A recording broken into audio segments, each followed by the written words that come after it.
Hello, everyone, and welcome to the 30th episode. The big 3. Is it 30? Yeah, 30. It's a 0 episode, bro.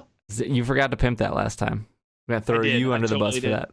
Yeah, it was my fault. It was in my notes. I'm your host, SBJ, and that delightful voice you heard is Alan. Hey, it's me, Alan. We're going to talk about ourselves today. Just ourselves. Sean can tell you all about himself. He is our other person. That's right. Yeah, I can tell you all about me and all the things that make me tick and why I haven't been on the podcast in 3 months and all that other stuff. Good. I'm glad that we're all here to work that out. This is a podcast about board games, tabletop stuff, dice, role-playing.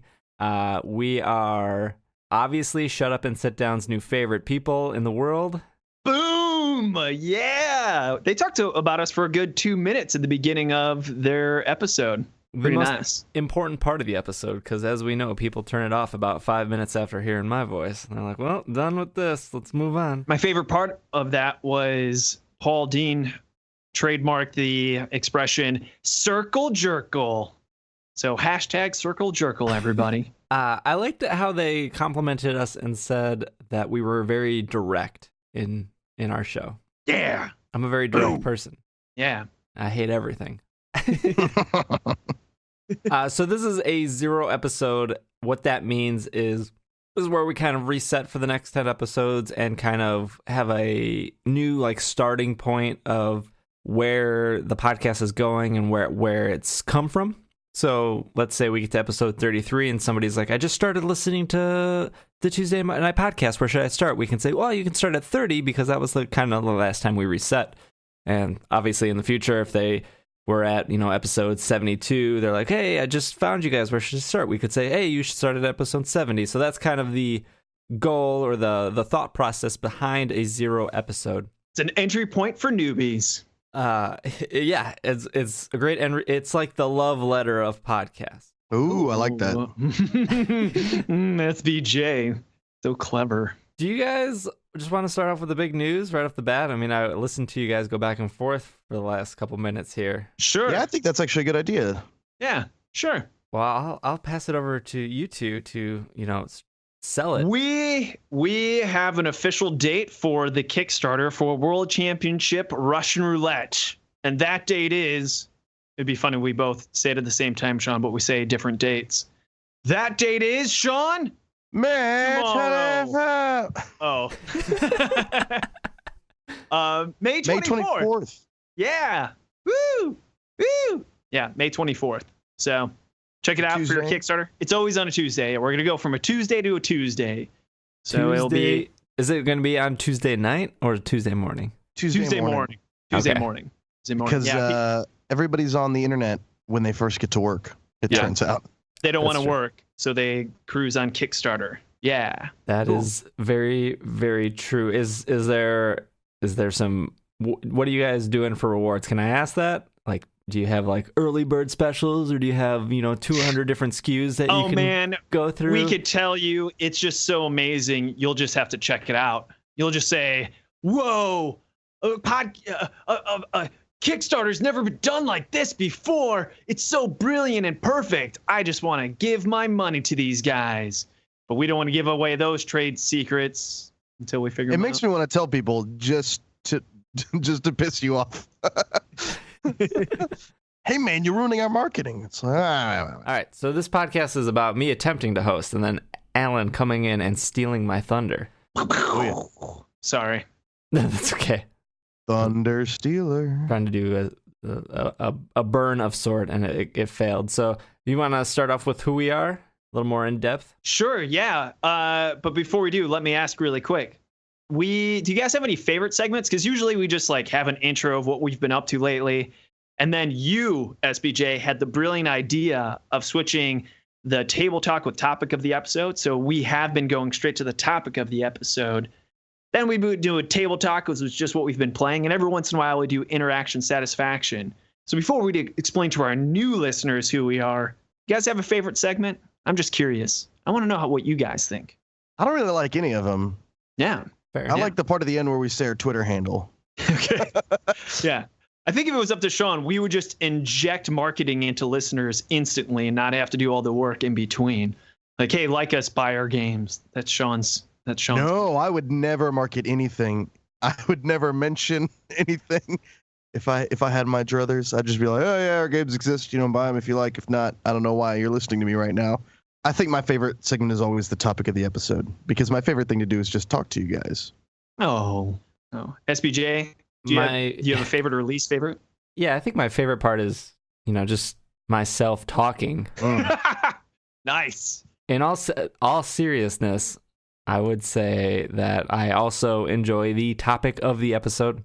And to cause a little drama on the show, I actually don't care for the excessive amount of elevator pitches that we have. Bum, bum, bum. And Wow. and I say that because I think, I know that the elevator pitches are good because one, again, Shut Up and Sit Down stole that from us. So I know that Boom. there's a lot of charm and character in what we do. But then I also think that our elevator pitches are like candy, where people want them and then they eat them up.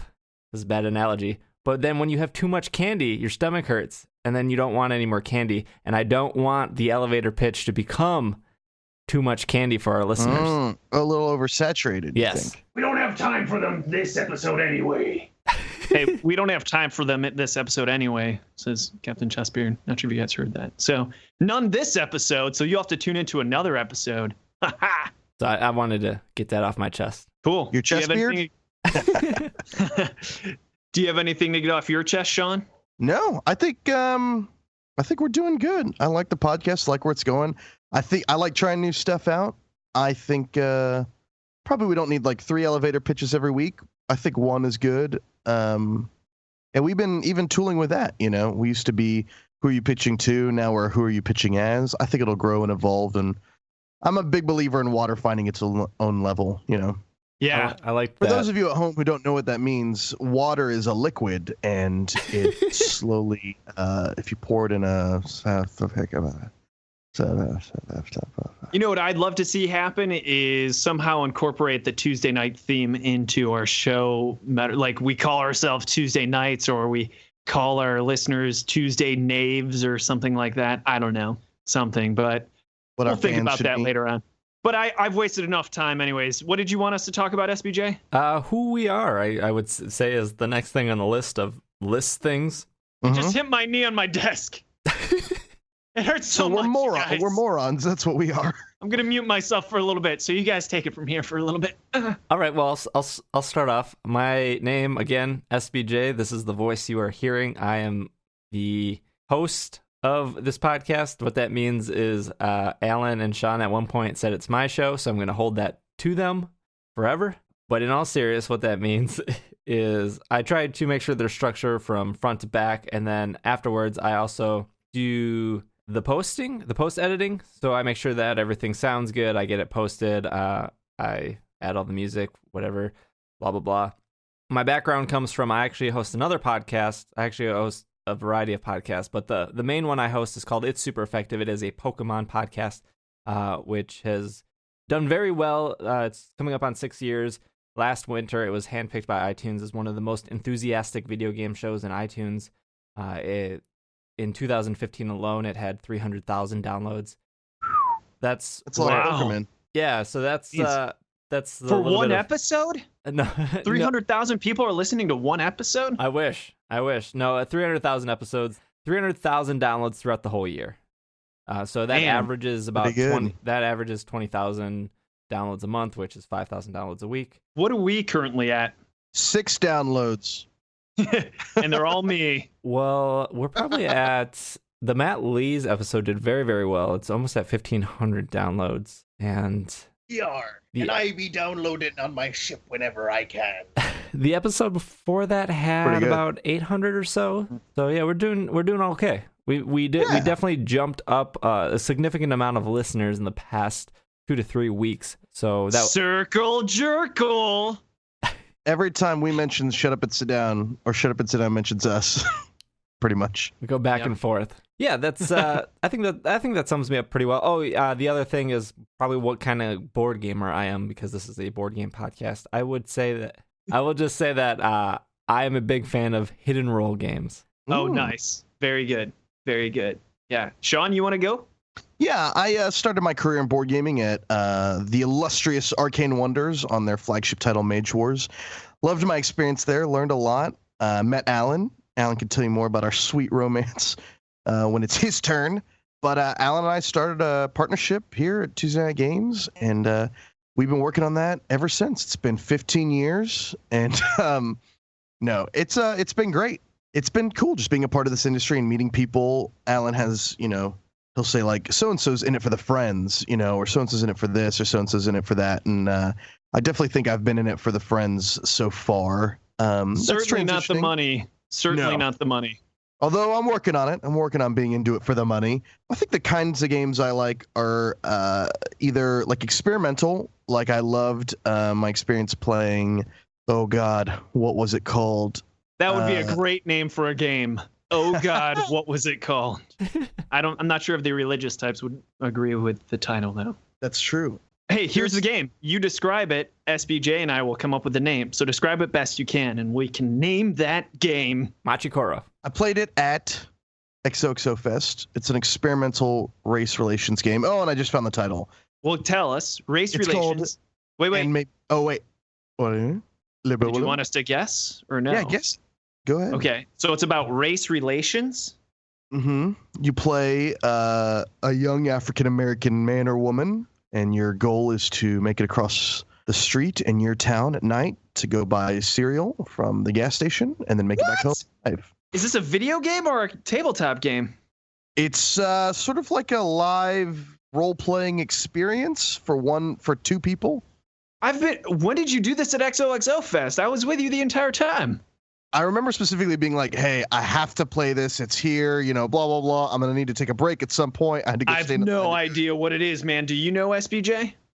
No, I don't. What's the reveal? What game is this? It's called And Maybe They Won't Kill You by Kira Thompson at Rain Bros.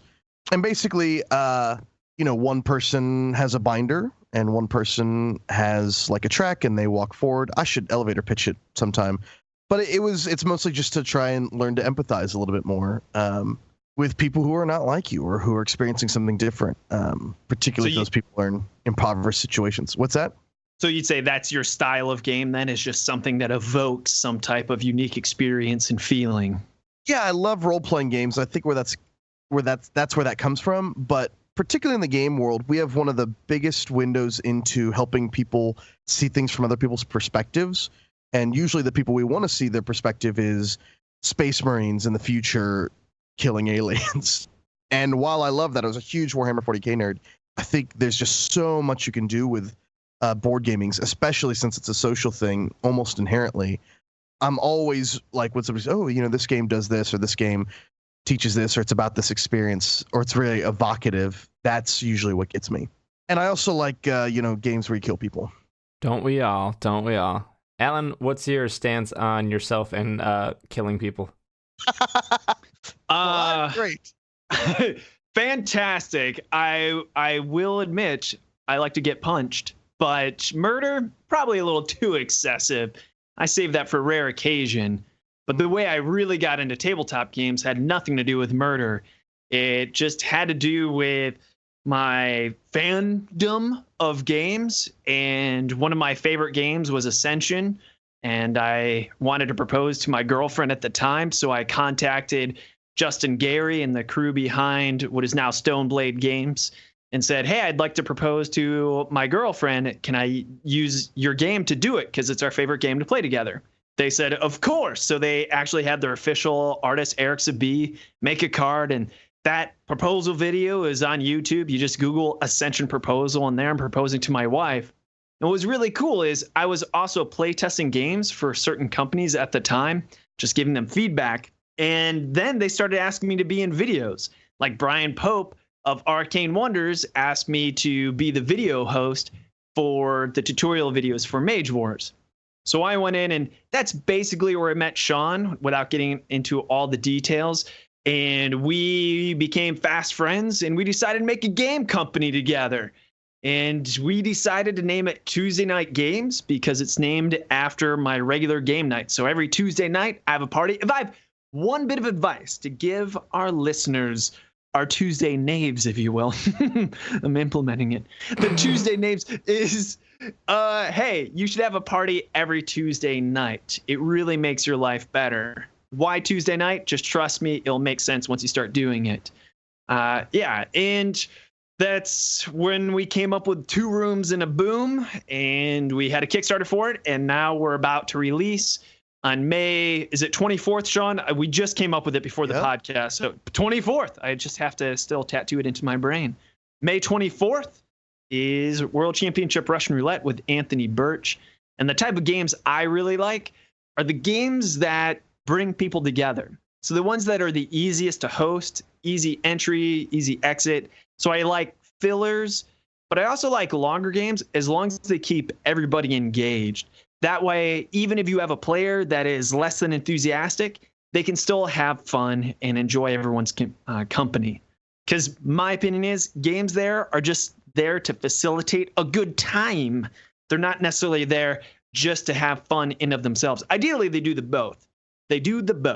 They have fun on their own, and also they cause people to get together and have fun with one another. Anyway, I'm rambling at this point, but that's how I got into this. And I met SBJ through 2 Rooms and a Boom and asked him if he wouldn't mind taking charge of our podcast. So that's how I know you guys. Truth. Yar, we get it already. I'm sorry, I'm moving. Going. Man, Captain Chessbeard, really a dick. I like him. I don't know. I guess I like this. Awesome. So let's move on to the topic of the episode, which is just... Woo-hoo! Excuse me, Sam, do you have the time? But of course, it be topic time.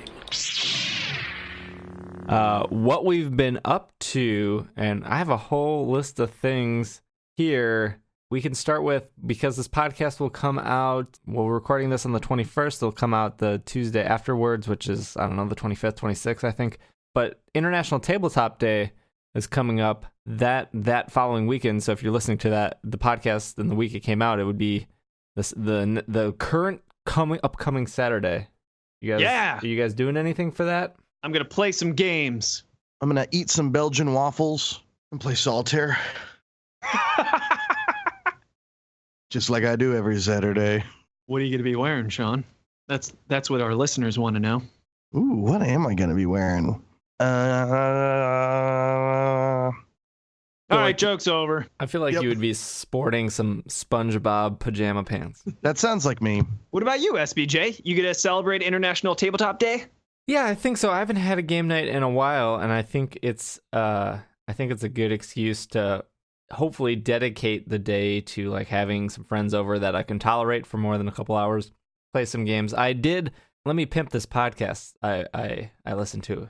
It's called the Tuesday Night Podcast, and they sold me on this game called Billionaire Banshee, which I have not played yet, but I did order it, and I'm like, I got that itch to like play as soon as possible, but I've just been so busy that I want to dedicate that Saturday to a bunch of games, and Billionaire Banshee is on that list to play. I'm scheduled to teach people how to play Billionaire Banshee tonight because it's our second episode of Meet You at the Meeple. It's a show I do with Jeremiah Isley, and it's not up and running live on the internets yet, but we film it every other Thursday. So we're trying to get a few episodes under our belt before we start posting it up to YouTube. So thanks for a natural segue into that little pimp.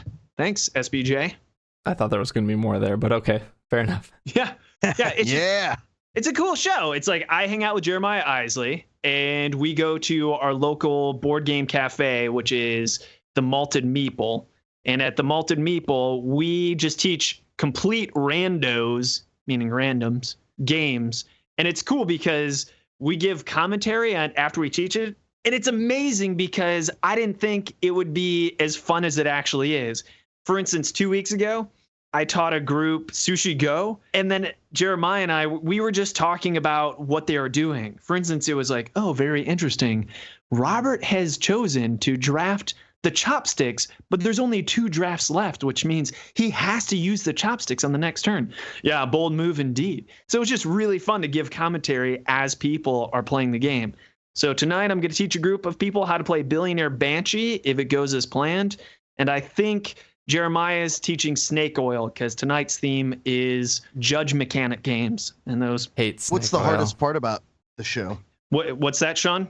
I heard SBJ says he hates Snake Oil, but what are you saying, Sean? What's the hardest part about filming the show? Oh, the camera work, for sure. There's like 3 cameras. We need the technology hopefully will catch up. SBJ, you'd hate it because quality needs to catch up to what we want to do. For instance, the first episode, we didn't have mounted cameras or anything. We just had 3 webcams, and I was holding the webcam, but there was no viewfinder, so I couldn't see what I was filming. And sure enough, I was chopping off people's heads, and it's just a beautiful mess at first. But hopefully it still comes through. So by the time we really start pimping it, hopefully it looks slick.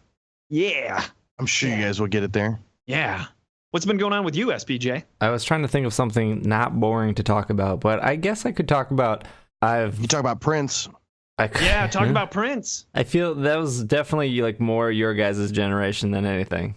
SBJ, you and I are the exact same age. Just want to point that out. All right, all right. So I think you mean he's more my generation, but yeah, Prince. Prince, the man who went through many names, eventually he was just a symbol. Yeah, it's heartbreaking. Not as heartbreaking to me as David Bowie, because David Bowie was a big deal to me. Like I felt David Bowie. I woke up and thought, why is it so dark outside? But Prince, I didn't feel. I was just like, oh, For Prince listeners, died? Alan wakes up at like 5 o'clock in the morning in Cleveland, so it's always pretty dark outside. It is. But is that not what you want to talk about, SBJ? No, that yeah, definitely Prince. Not they played Prince on Beats One, which I listened to at work, and I was like, yeah, his music's fine, but I didn't really have that much of a connection. I would say that I had more of a connection to David Bowie, and both Prince and David Bowie were equal on the list of me not going out of my way to listen. I think all music has a context that it works best in. For instance, like most people don't like country music, but if you're drunk and it's 3 a.m. and some guy's playing country music on his guitar, it's a little bit more fun than you'd think. If you've been playing poker or staying up all night. Prince is a similar way in which the first time I ever heard When Doves Cry was literally in a strip club. And I was like, oh, like I get this music now. I know what Prince is all about because there's a lot of naked ladies here. And all right. Anyway, so I love that song. There are no naked ladies in my D&D game, but that is still going, and I guess I could spend like a minute talking about that. Go for it, man. So for our listeners that might not know, maybe because you're new or you're not new and you just don't pay attention to when I talk on the show, I started running. I'm not running, but I am participating in my first ever D&D game, and I'm doing that every Tuesday night, and I'm actually streaming it live on Twitch, and it is a Pokemon-themed D&D, so, get your jokes or harassment out now. I'm totally cool with that, but as for the game itself, it's really enjoyable. It's really fun. I've gotten over the performance act of it. I talked about this probably 2 weeks ago that I didn't really care to perform.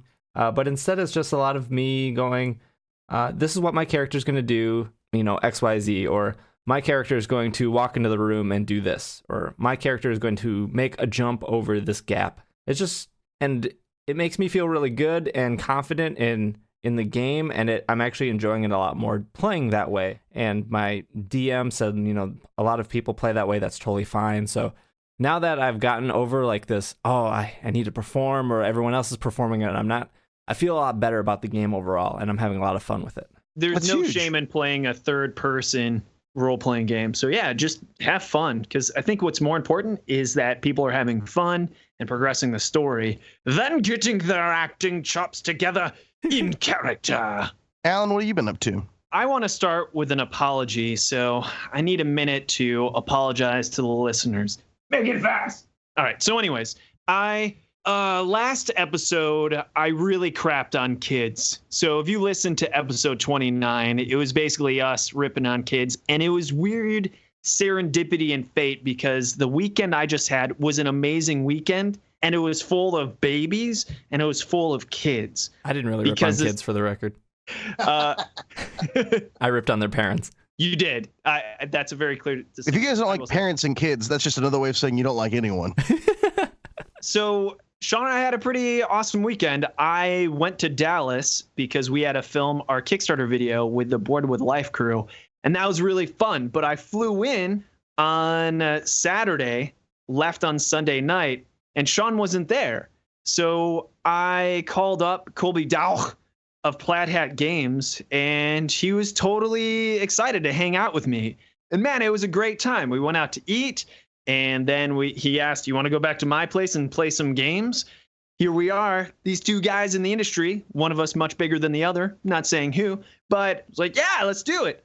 So we started playing some games, and the entire time, his daughter, Ray Lynn, was there. And Ray was super fun. She was such a cooperative individual. We played Hearts of Attraction with her. We played some Snake Oil, which SBJ hates. We also played a game that I created, and it was really cool and validating. And then we hung out the next day with the Board with Life crew to film our commercial. And Nikki and Donald from Board with Life, they have their daughter, Luca. I have to admit, it's one of the cutest babies I've ever seen. And it's weird, too, because I know they don't know me, but I feel like I know them. They don't know me as well as I feel I know them because I watch all of their shorts and their videos. So when I'm sitting around with the Board with Life crew, it just feels like I know them. But realistically, I feel that way because I've watched their show so damn much. Anyway, so with Luca, I don't know. It's just like, oh, this baby's adorable. And Brittany's pregnant. It's just one of these things where I was surrounded with kids the entire weekend and thought, man, I got to admit that I like kids. And I think I was disingenuous to the listeners because I was going on a little bit of a rant because I thought it would be funny. And there's definitely some truth in there that I've been burned by some kids. But the reality of it is I like kids. I like kids. And I even like spending some time with some babies. But yeah, that sounds weird. But yeah. If you're a new listener, we don't always go off on these weird tangents about, you know, whether babies. we do or don't like kids. We're not all totally controlled by our biological clocks like Alan is. Yeah, that's probably it. I'm getting older, so my standards are lowering. I don't know. But Really? I feel like mine's the opposite. your standards are raising? Yeah. Kids got to be cooler for you to like them now. Yeah. Yeah. But it was really cool because I got to meet Anthony Birch in person. Wow! And that was a huge deal to me. I was totally guy crushing on him too. It was pretty amazing. And I got to meet, I guess, get to know Andrew Mason, who's like the assistant director behind Board with Life. He's always behind the scenes, and I got to spend more time with him. So it was just really cool hanging out with these people. I had a blast, Sean. Did you have fun? Yeah, it was a lot of fun. They were super pros filming. It was nice to sit back and just act and not have to worry about, you know, the shots or this or that. Like, we could just really zone out and just rehearse. And it's cool getting to see them work out. Anthony's super talented as an actor. And, you know, Casey was great on camera. Donald was a great director. Everybody was just very chill and very fun to work with. And it was a lot of fun just getting to hang out with them again in an industry where you really don't get to hang out with people unless there's like a convention going on. Did I say Andrew Manson or Mason? I think I accidentally misspoke and said Mason. You What said did I say? Mason. Damn it. I meant Manson. I know his name. Damn it. I'm not cutting Sorry. Sorry, Andrew. No, you don't have to. It's a sincere mistake. Don't cut it. I'm sorry, Andrew. I had a blast. If you're listening, he's not even listening to. No one listens to this. Anyway, thanks, Andrew. I really like this. Andrew, who Alan called Bruce the entire time. It was really Andrew cool. the Bruce, because his character in Board with Life is named Bruce, and he did such a good job being Bruce. He really owned the episode he was in season 2. So yeah, I thought it was really cool. Well, sweet. Sean, balls in Yeah. your court. You're going to wrap it up here? Sure, yeah. I went to New York with my girlfriend for a week. We shot the Kickstarter video as soon as we got back, basically. Hung out with Alan that night, and in the morning shot the Kickstarter video. The only other thing that's really been on my mind is, I don't know if you guys saw the Dark Souls board game Kickstarter went up a couple days ago. And it's close to 1 million if it hasn't passed 1 million yet. No, it's at 1,400,000, I believe. Last time I checked this afternoon. Wow. So that's just crazy to me, and I'm interested in it, even though it's like $100 and I'd never get to play it because I just never get to play $100 board games. Yep. I don't have a console, and I don't know if I have time right now to get a console, and I certainly don't have enough money to go buy a $400 console and a $60 game. So if the board game's good, that's only $100, and it's the cheapest way I can get into the Dark Souls universe at all, because everybody who plays Dark Souls is super cool. And I'm just stuck here playing Zelda Link Between Worlds on my 3DS like a child. And I was just like immediately drawn to it. But again, it was that same problem with Kingdom Death, where it's like a super expensive game with nice miniatures, very long. They talk about how innovative the gameplay is on the Kickstarter, which I hate doing because it's like, well, it's either innovative or it's not. But saying it's innovative isn't convincing me of anything. You know, It's like your mom telling you're going to like something you're about to eat. You'll like it. You like raisins. It's or it's delicious. like a sign in a store that says like, we value customer service. It's like, you either do or you don't, but the sign isn't weighing in on my opinion at all. I mean, that's just advertising speak in general, I'm sure. But like, I was looking for examples of like, okay, you know, so I explore a dungeon with my friends and I defeat monsters and it's hard. I'm really having trouble finding the innovation here. I'm not saying that it can't be. And I also got in a bunch of DIY indie D&D community stuff from the people at Lost Pages. I bought Wonder and Wickedness, which is it's just a magic book, which I love. It's just like 8 spell schools and spells for all of them, and they're levelless, and they're super evocative and super interesting. So I've just swapped out all the magic users in my campaign with this, and then also a campaign setting called the Chthonic Codex, and it came in like a white box and 3 booklets, like one on magic, one on monsters, and one for like the game master to use to design dungeons and stuff. I love nothing more than like an indie-made D&D project, like a setting or a magic book or a subsystem that you can inject in your games. There's just so much love put into it, and they're all so kind of like one-off and weird. I don't know. It's sort of like people get into like Japanese import vinyl or Japanese import video games, you know. That's what like D&D is like. So that's what I've been up to. Japanese import underwear. And I think that's where we're going to end the show. Okay. Just like that. Japanese underwear. Alan, where can they find you in your imported underwear? They can find me on the Facebook and on the tweets. On Facebook, I accept anyone's friend request.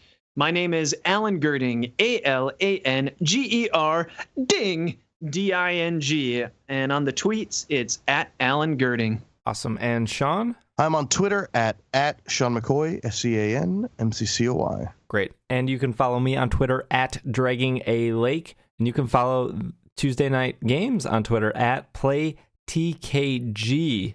And if you're keeping up with World Championship Russian Roulette, I am sure that info will be posted there. Tell them about the emails. Oh, we have an email, I guess. I suppose it's podcast@TuesdayNightGames.com. If you know how to use email, that is Spelled with a K. you are looking for. Otherwise, thank you guys for being on. We will be back next week.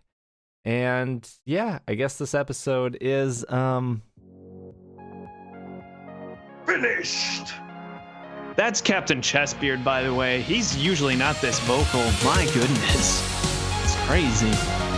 He's our 4th member.